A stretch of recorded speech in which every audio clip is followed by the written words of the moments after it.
And yeah, there are special rules concerning his burial too. So all of us, when we die, all of us have to go one day to where? Graveyard, right? That's where we get buried. But Rasulullah Sallallahu Alaihi Wasallam, actually, with common to all the prophets, is that they are buried exactly at the place where they died, right? So Rasulullah Sallallahu Alaihi Wasallam died in the house of Aisha radiallahu anha. So that's exactly where he was buried. Even until this day, he's there. We go to visit that place. It's right there. And also, another unique thing about him is that when all of us die, we leave our money to our children, relatives, mother, parents, whoever are alive, inheritors. But Rasulullah Sallallahu Alaihi Wasallam's wealth, that cannot be inherited. So even though, when he passed away, his daughter was alive, right? Who was alive? Fatima radiallahu anha, she was alive.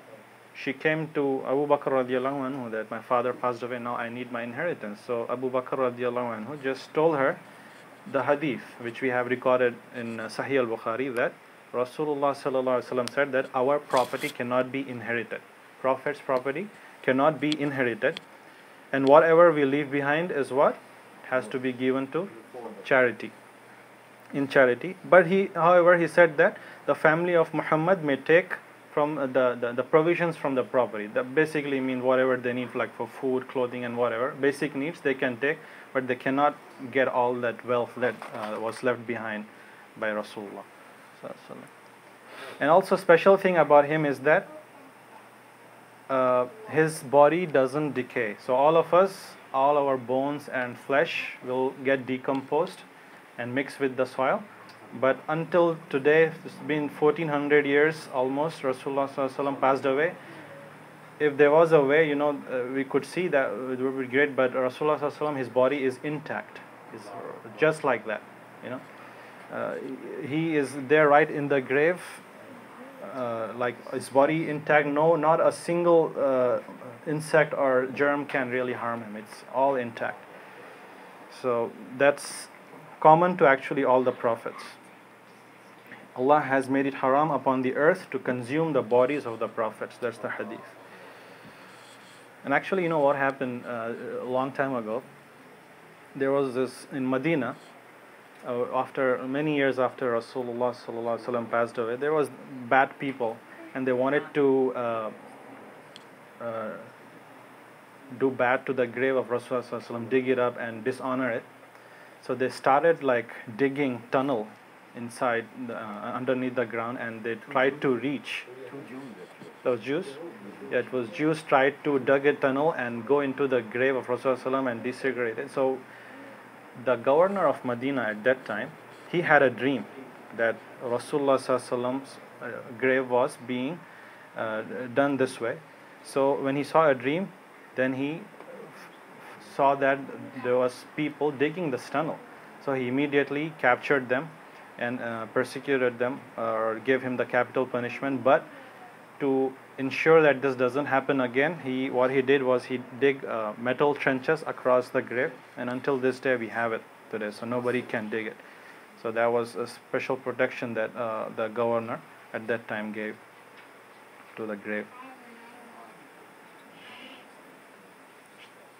And also the salam. We are going to talk about this topic in very detail, salatu salam on Rasulullah sallallahu alaihi wasallam. But I can give you salam right now, you can answer me, right? But if you're not here, I cannot. There's no way. Yeah, we have cell phones and whatnot, but if I don't have cell phone, my salam cannot reach you, right? So with Rasulullah sallallahu alaihi wasallam, it's different.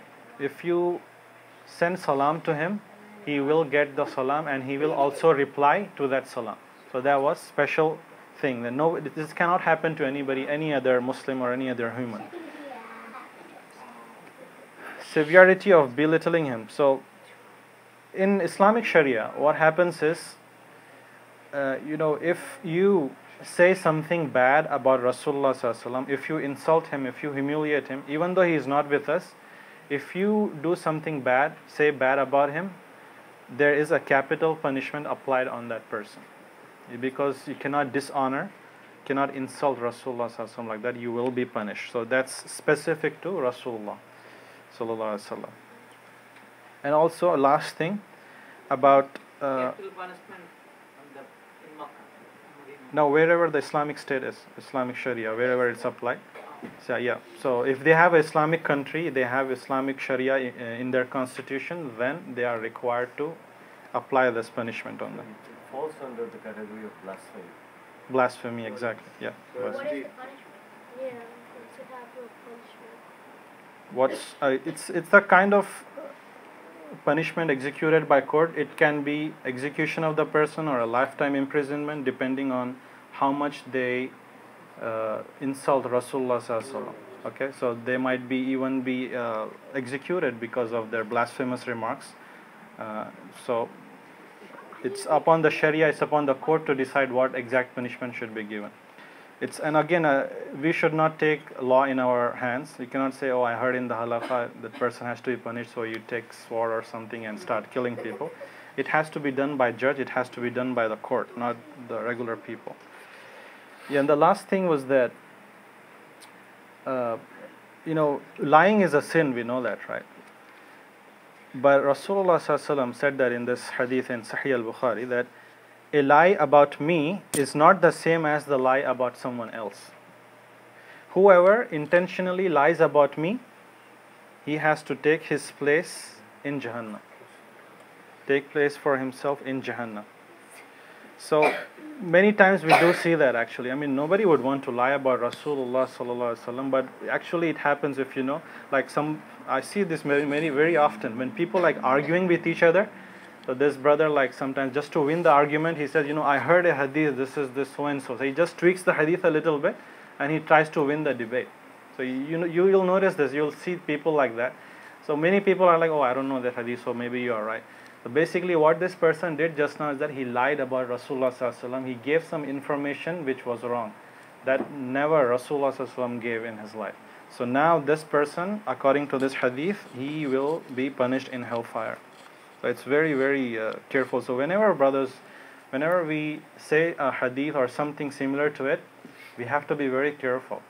We have to say the exact wordings or mention that this means more or less to the effect of what Rasulullah Sallallahu Alaihi Wasallam said so and so. Don't try to exactly, say a hadith which was not really narrated by Rasulullah Sallallahu Alaihi Wasallam. So you have to be careful. Yeah, we should say a hadith and everything, but do not tweak it. Do not tweak it to your advantage. So that's something that you have to remember.